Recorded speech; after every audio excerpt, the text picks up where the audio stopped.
देखिए, बात यह है कि फ़ौजी अदालतों का तजर्बा हमें है और ये लोगों में यकीनन एक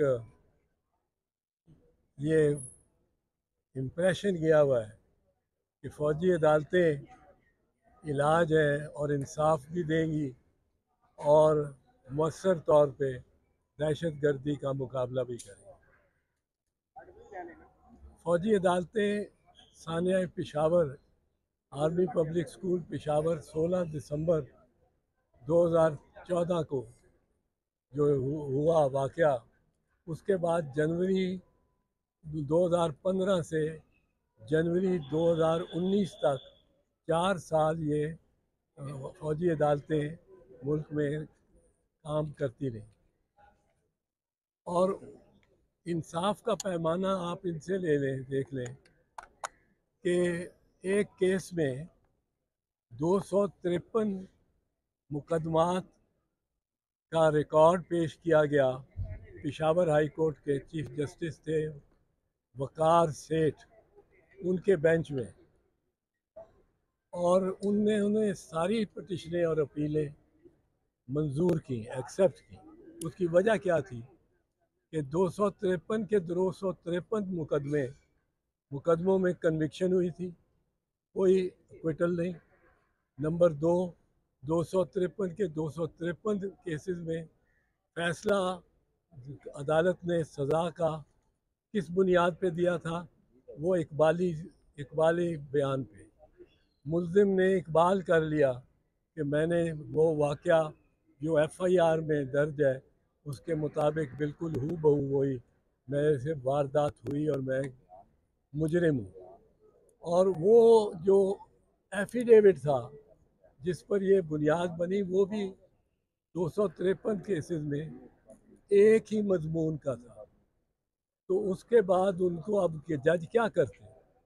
जज उन कन्विक्शंस को अपहोल्ड तो नहीं कर सकते। ये तो नहीं मुमकिन कि एक ही मजमून के 253 मुल्ज़मान इकबाल जुर्म करें, सारे के सारे इकबाल जुर्म कर रहे हो, और किसी शहादत और सबूत के बग़ैर सिर्फ इकबाली जुर्म की पे सज़ा दे दी जाए, और सज़ा भी बड़ी सख्त। तो इसलिए ये जो फ़ौजी अदालतों का चाह रहे हैं कि फ़ौजी अदालतें लगें, और यहाँ तक कि कुछ मुल्ज़मान जो 9 मई के मुल्ज़मान हैं उनके बयानात भी सुप्रीम कोर्ट में भेजे गए हैं कि जी हम मुतमईन हैं फ़ौजी अदालतों से। और फ़ौजी अदालतों की अपनी कारकर्दगी जब 4 साल में आप देखेंगे तो उनमें कन्विक्शन ही एक फ़ैसला होता है। तो इसलिए ये जो सब लोग फ़ौजी अदालतों को मांग रहे हैं और समझ रहे हैं कि ये फ़ौजी अदालतें ही आज का हल है, आज की सूरत हाल का और दहशत गर्दी की सूरत हाल। ये इस तरह दहशत गर्दी हल नहीं होगी। दहशत गर्दी इस तरह हल नहीं होगी कि आप उसमें से 20 या 40 भी 253 में बिल्कुल बेगुनाह हो, तो आप नए दहशत गर्दों को, उनकी जगह वो फांसी भी लग जाए, नए दहशत गर्दों को पैदा कर रहे हैं। और यही बात अभी इलॉन मस्क ने कही है। वो जो एक टेस्ला कार और इलेक्ट्रॉनिक कार का बड़ा पायनियर है और दुनिया का अमीर तरीन बंदा है, वो कहता है, उसने कहा अगले दिन कि हमास का हर फर्द जो जिसको शहीद करता है, उसने तो शहीद का लफ्ज़ नहीं इस्तेमाल किया और हमारे निगाह में वो शहीद है। हमास का हर शख्स, हर लड़का जो शहीद करता है इसराइल, उसके बदले में 20 नए लड़के हमास के काडर में आ जाते हैं।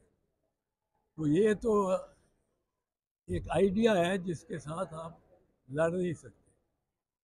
आइडिया जो दहशत गर्दी का है उसके साथ इस तरह नहीं लड़ा जा सकता कि आप अफ़गान, जो पैदा ही यहाँ हुआ कोई अफ़गान, वो पैदा ही यहाँ हुआ, वो बड़ा यहाँ, उसने ये शादी कर ली, उसके बच्चे हैं, उसने मकान बना लिया, उसके माँ बाप हिजरत करके आए थे और इसका कोई ताल्लुक़ नहीं है अफ़गानिस्तान से। उसको आप निकालें वहाँ से, वो घर बार छोड़ने को तैयार नहीं होगा। उसने कोई कारोबार शुरू कर दिया है, वो कोई होटल बना चला रहा है, चपली कबाब बना रहा है, वो रिक्शा चला रहा है, वो ट्रक चला रहा है, वो किसी भी शोबे में ये चपलियाँ बनाता है। वो अब यहाँ कारोबार करता है, पैदा ही यहाँ हुआ है, तो उसको निकालने के लिए ज़रा आपको थोड़ा सा सोचना चाहिए था। 1 महीने की लिमिट आपने दे दी, अब सुना है बढ़ा दी गई है, कोई 2-3 महीने कितनी बड़ी है, कोई निकाले जा रहे हैं, नहीं बड़ी। सर साइफर केस के हवाले से क्या कहते हैं? कल इस्लामाबाद हाई कोर्ट ने उसका स्टे दे दिया है। आमिर फारूक साहब कहते थे कि ये तो कायदे और कानून के मुताबिक ट्रायल हो रहा है। वो ट्रायल जो जेल में